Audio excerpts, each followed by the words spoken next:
Shalom. Salam damai sejahtera bagi semua umat Tuhan. Kita memasuki minggu sengsara yang keempat.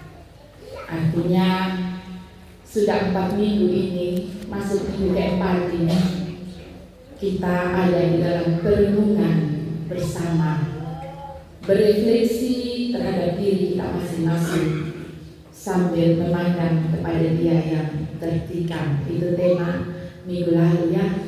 Dan kita masuk pada tema yang sekarang, bahwa ada teladan yang telah Tuhan buat bagi kita, bagi saya, bagi saudara, yaitu teladan merendahkan diri dan teladan melayani. Saudara-saudaraku yang dikasihi dalam kasih Tuhan kita Yesus Kristus, bacaan kita dimulai dengan mengatakan sementara itu, sebelum hari raya Paskah mulai, Yesus telah tahu. Yesus telah tahu. Berarti bukan dia baru tahu, tapi dia sudah tahu. Karena pakai kata telah. Kalau omong tentang hal tahu ini, ada banyak istilah dalam potong orang Kupang ya. Tahu, sengaja sok tahu, sok-sok tahu, sonde tahu, tahu-tahu sah, atau kadang-kadang kita bilang tahu lain ya. Padahal kita tahu. Maka kadang-kadang karena kita asik dengan sesuatu barang, maka ketika kita ditanya kita tahu lain atau son tahu ya. Tapi ada juga orang yang son tahu malah sok-sok tahu ya. Kalau soal Yesus, Yesus telah tahu.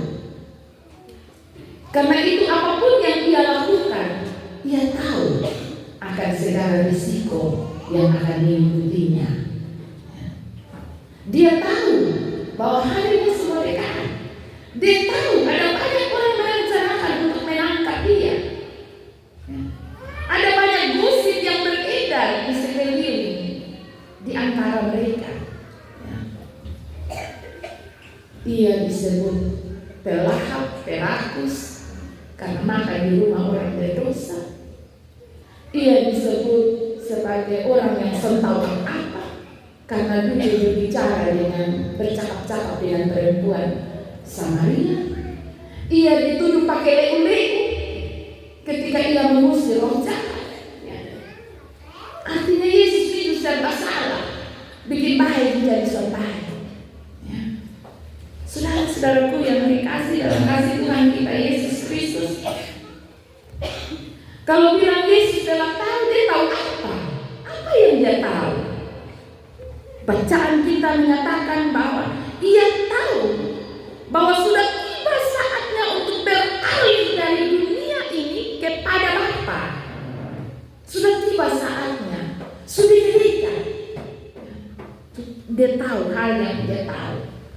Hal yang juga dia tahu bahwa ia senantiasa mengasihi murid-muridnya dari dulu, semenjak ia memanggil mereka, menetapkan mereka, padahal dia sudah tahu karakter masing-masing dari para murid. Tapi ia mengasihi mereka, dan Alkitab mengatakan ia senantiasa mengasihi murid-muridnya. Senantiasa artinya terus-terus ya. Bukan sewaktu-waktu. Kalau ada mau baru sayang, tapi kalau sudah ada mau muka asam.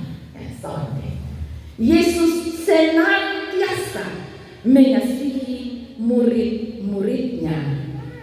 Dan kalimat ini mengatakan, menerangkan bahwa yang ia senantiasa mengasihi murid-muridnya, dikatakan ia mengasihi mereka sampai pada kesudahannya. Ya, ayat yang pertama. Ini ada 20 ayat, jadi saya bahas satu ayat dari pasti agak lama sedikit. Kita baru bertemu, jadi saya suka lama di sini. Ya.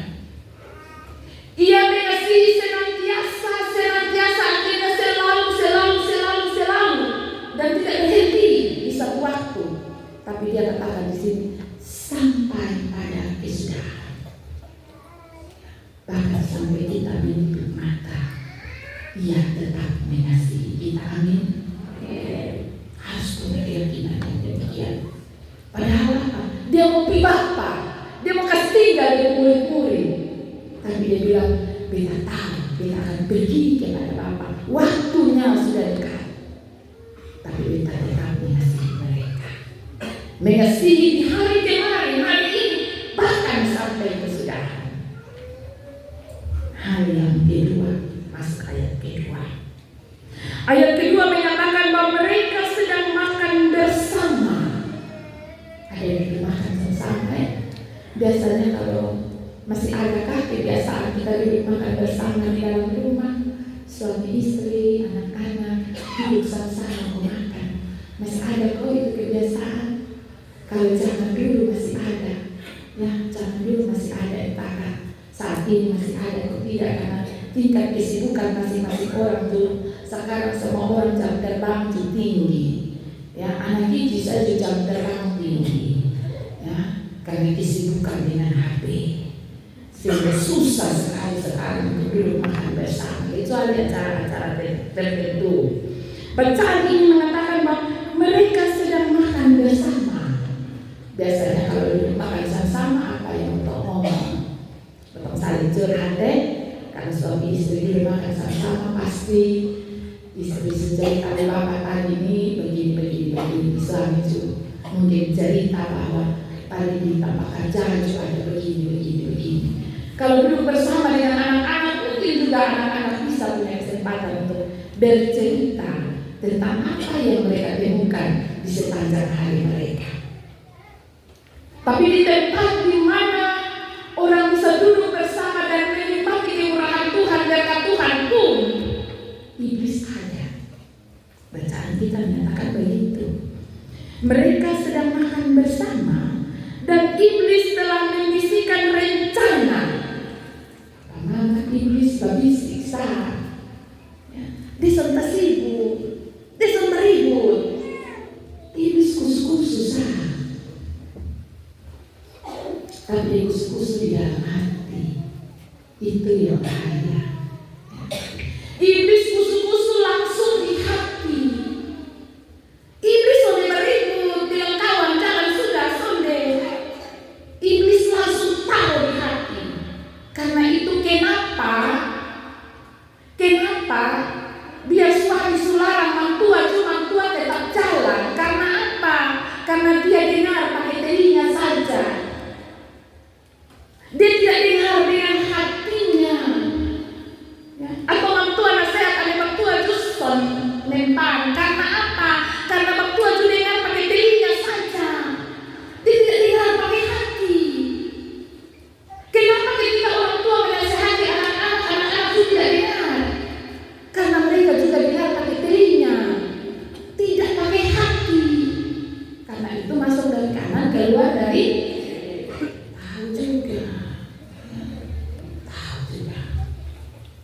iblis bisik, tapi di dalam hati. Karena itu langsung kena di Yudas. Iblis membisikkan rencana dalam hati Yudas. Apa yang dia bisikkan? Padahal yang dibisikkan itu sesuatu yang jahat untuk mengkhianati dia. Dia disapa. Dia Yesus. Yang nanti kita baca Yesus disapa, kita akan menemukan di ayat 13 dan 14. Guru dan Tuhan. Ya. Baru kemarin kalau tidak salah ya, saya baca di Instagram ada seorang murid pukul guru. Dan hari ini kita baca tentang murid mengkhianati guru. Saudara-saudaraku yang terkasih dalam kasih Tuhan kita Yesus Kristus, di sini kita menemukannya bagaimana cara kerja iblis. Bagaimana cara kerja iblis? Ia membisikkan di dalam hati sehingga mengganggu cara berpikir anak-anak Tuhan, cara menyikapi segala sikap yang kita hadapi. Ya, saudara-saudaraku yang terkasih, hari ini kita belajar tentang strategi iblis, bahwa dia bisik-bisik. Maka hari ini kita harus belajar untuk tidak memberi hati kita pada bisikan-bisikan maut. Ya. Seringkali itu banyak rumah tangga hancur karena bisik-bisik ini. Bakal lain terjadi antara suami istri, orang tua, anak, kakak, adik karena bisik-bisik iblis di dalam hati setiap anak Tuhan. Saudara-saudaraku yang dikasih, hal yang berikut, hal yang Yesus tahu juga, ayat 3. Yesus tahu bahwa Bapaknya telah menyerahkan segala sesuatu kepadanya, dan bahwa ia datang dari Allah dan akan kembali kepada Allah. Di saat dimana Allah sudah menyerahkan segala sesuatu, keputusan ada di tangan Yesus. Kalau kita ingat salah satu perkataan di kayu salib, dia bilang apa? Eloi, Eloi, lama sabachthani. Ya Bapakku, ya Aba, ya Bapa, mengapa engkau meninggalkan aku? Allah menyerahkan keputusan sepenuhnya pada Yesus. Mau maju terus, aku mau berhenti sudah. Mau stop di sini sudah. Mau lanjut menyelesaikan pekerjaan ini, karya keselamatan ini, atau stop di sini sudah. Ini ayat yang ketiga. Yesus tahu bahwa segala sesuatu sudah diserahkan kepadanya, segala keputusan ada padanya. Dia yang memutuskan untuk melanjutkan karya keselamatan ini atau berhenti sudah. Tetapi dia juga tahu bahwa dia datang dari Bapa dan dia harus kembali kepada Bapa. Demikian juga saya dan saudara. Kita juga harus tahu bahwa kita datang dari Bapa, dan ketika kita kembali, kita harus pastikan dalam hidup kita bahwa kita kembali kepada Bapa, bukan ke tempat lain. Kita harus pastikan itu dalam diri kita. Sama seperti Yesus, dia tahu dia datang dari Bapa dan dia akan kembali kepada Bapa. Karena itu, ketika ia tahu bahwa segala keputusan ada pada tangannya, maka apa yang dia mulai lakukan? Ayat 4 dia bilang, bangunlah Yesus. Dia bangun. Ia menanggalkan jubahnya. Dia pakai baribu, dia pakai baumu. Dia bangun. Ini semua sebelum sebentar makan, ya, sebentar makan.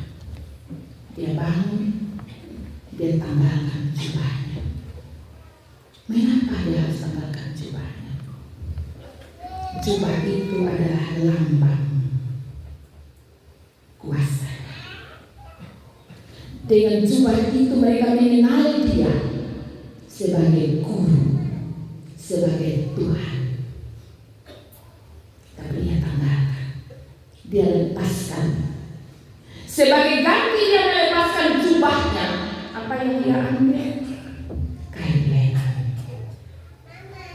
Sungguh perbedaan yang sangat dahsyat. Jubah yang jadi lambang simbol kuasanya, ia tanggalkan, dan sebagai gantinya ia ambil kain lenan.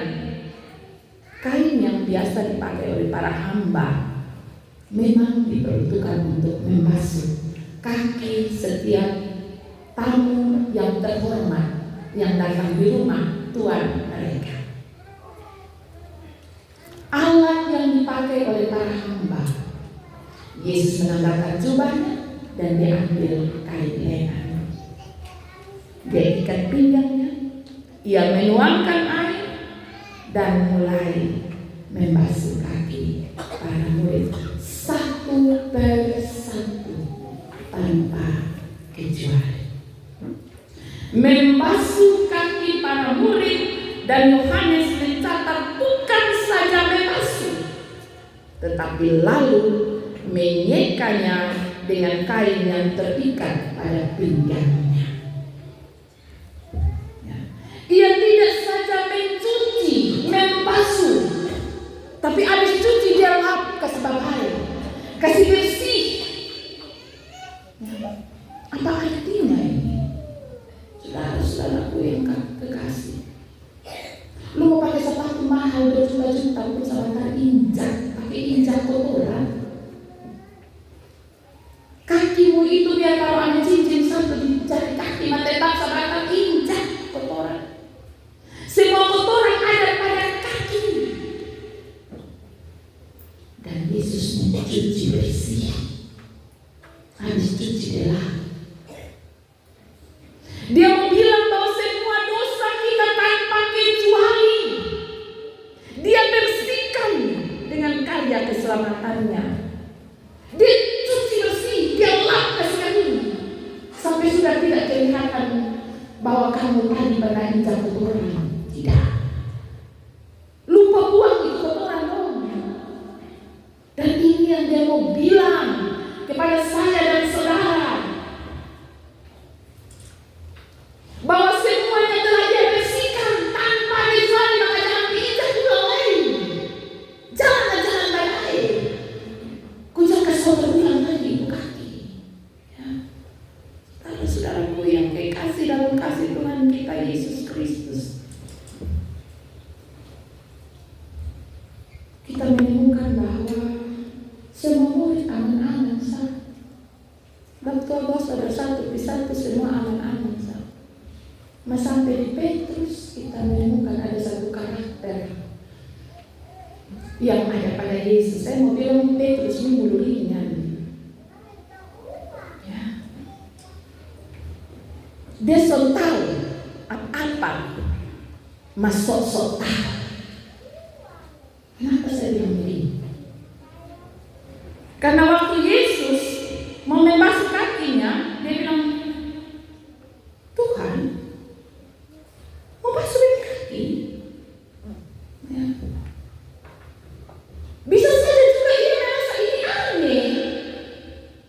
Karena yang biasanya membasuh kaki para kamu ialah hamba. Ini Yesus, dia bilang Tuhan. Dia mengingatkan Yesus akan ketuhanannya. Tuhan mau basuh kaki. Dia lupa bahwa Yesus sedang menanggalkan ketuhanannya dan mengambil rupa seorang hamba, menjadi seorang hamba. Makanya saya bilang ini mulinya, soalnya tahu mas sosok tahu. Maka Yesus menjelaskannya.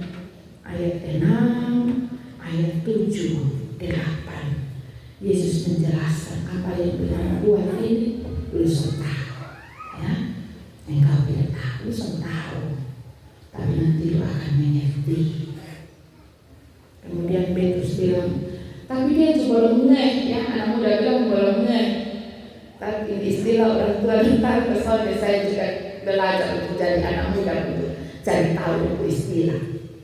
Salvo ya. Petrus bilang, contoh, sampai selama-lamanya besok kaki kaki, kok bapak basuh. Asli itu bab tua buka itu rahasia. Tua bilang, jikalau aku tidak membasuh kakimu, engkau tidak dapat apa-apa. Lu sudah dapat apa-apa? Lu mau dapat besok.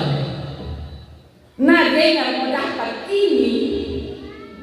Lihat Petrus. Mengapa saya bilang dia mulu ringan dan mudah berubah-ubah. Begitu dia tahu mau dapat sesuatu, dia bilang apa? Tuhan, jangan kaki tangan kepala, semua Tuhan. Kesbasa sudah. Ini dia. Ya. Kadang-kadang dalam ketemu kehidupan juga ada yang begini. Kalau ketemu tahu, ketemu sok tahu. Atau ada kalau ketemu cerita, ketemu bilang lihat di mata kepala. Misalkan bilang lu lihat di mata kaki, pasti lihat di mata kepala. Tapi apa itu lu lihat, lu lihat cerita, lu cerita ulang sama kayak lu lihat memang. Ya. Kalau suka tahu kok dewasa lebih ada kita sengaja sah. Ya. Saudara-saudaraku yang dikasih, di sini Yesus menyatakan kepada Petrus tentang hal perbasuhan, bahwa memang kamu sudah bersih, hanya tidak semua. Yesus mau bilang bahwa Dia tahu bahwa ada satu di antara mereka yang hatinya masih kotor, hatinya telah dikuasai oleh iblis. Karena itu Dia mengulang di ayat yang ke-11, tidak semua kamu bersih. Saudara-saudaraku yang kekasih dalam kasih Tuhan kita Yesus Kristus, pada ayat yang ke-12,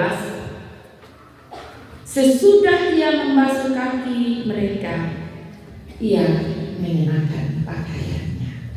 Ya. Habis melayani, dia pakai kembali itu jubah. Kenapa? Kalau dia pakai kembali itu jubah, masih makan tuh. Ada yang harus dia sampaikan kepada para murid.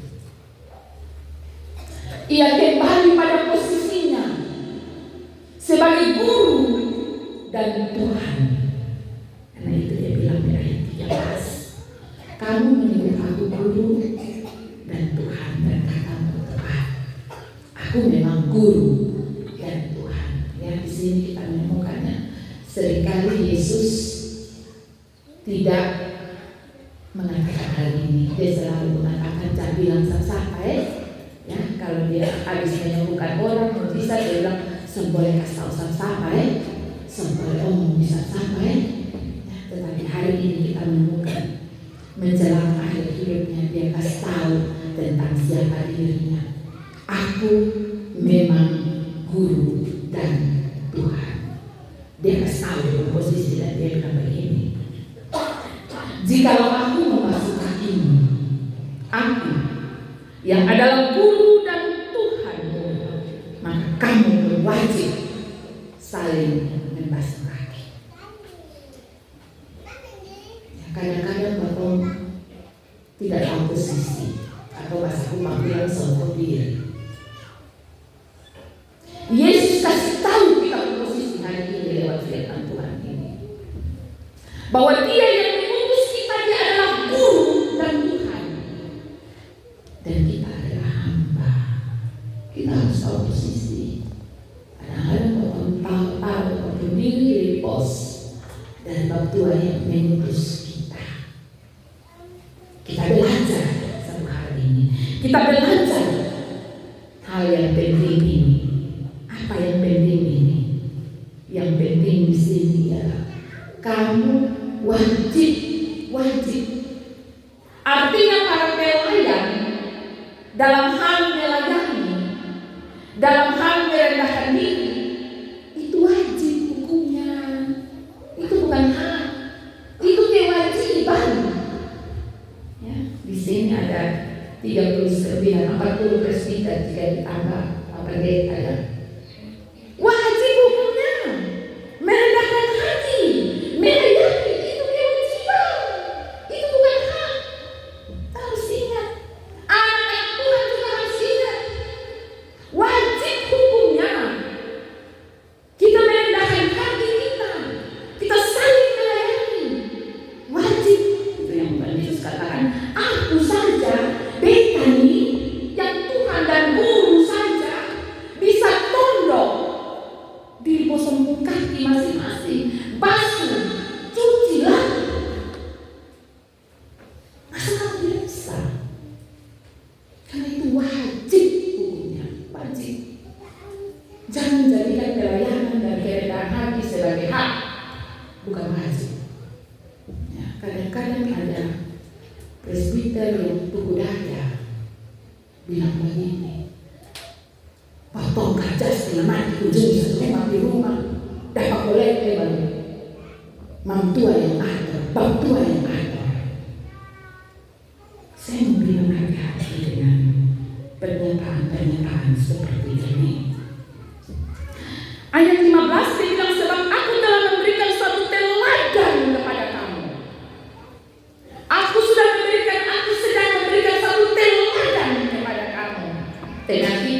tema bacaan kita. Supaya kamu berbuat sama seperti yang telah berbuat kepadamu. Hati-hati. Dia buat duluan. Saya membayangkan kalau para murid tahu dia mau membasuh kaki, pasti Petrus yang muridnya ini langsung perintah. Pasti Yohanes paling muda, dia pasti dia karena suruh.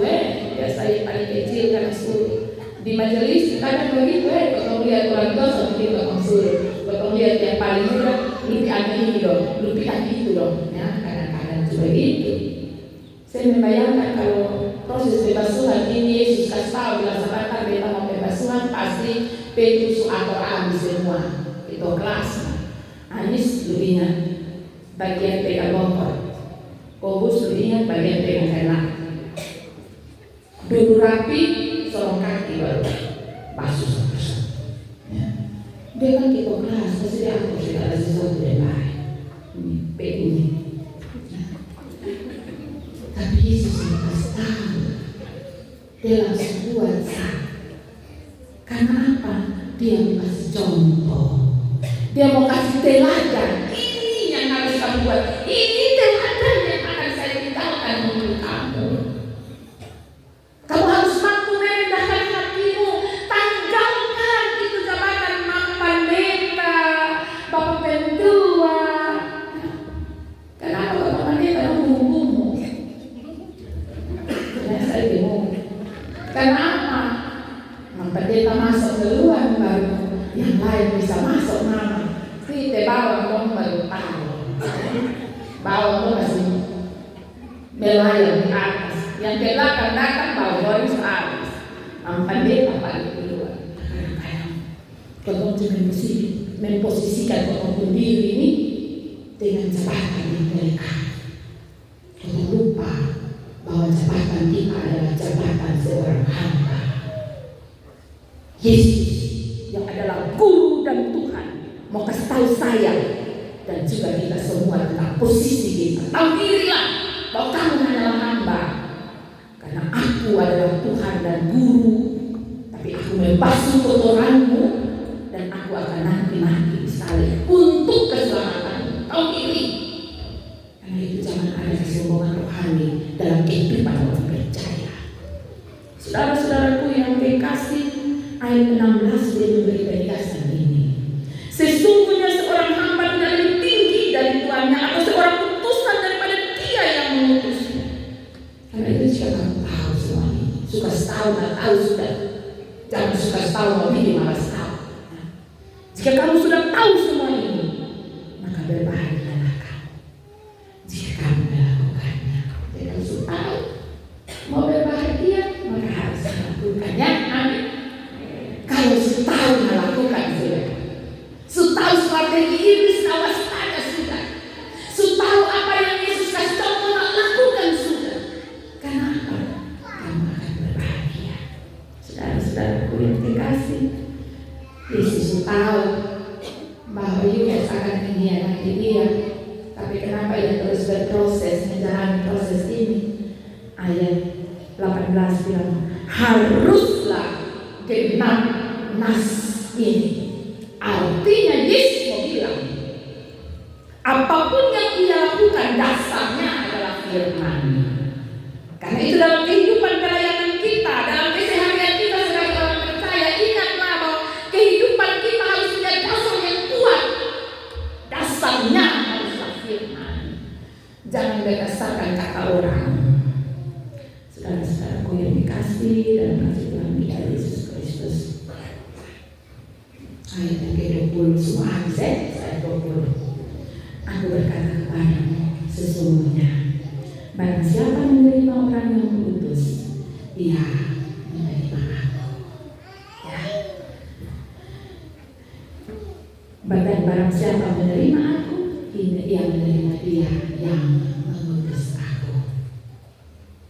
Kita pahamnya, sampai di sini pasti kita paham bagaimana kita menjalani hari ini, bagaimana kita membangun relasi di antara sesama jemaat, sesama umat, di antara umat dan pelayannya, di antara para pelayan. Tuhan sudah meninggalkan keteladanan-Nya. Ia memberi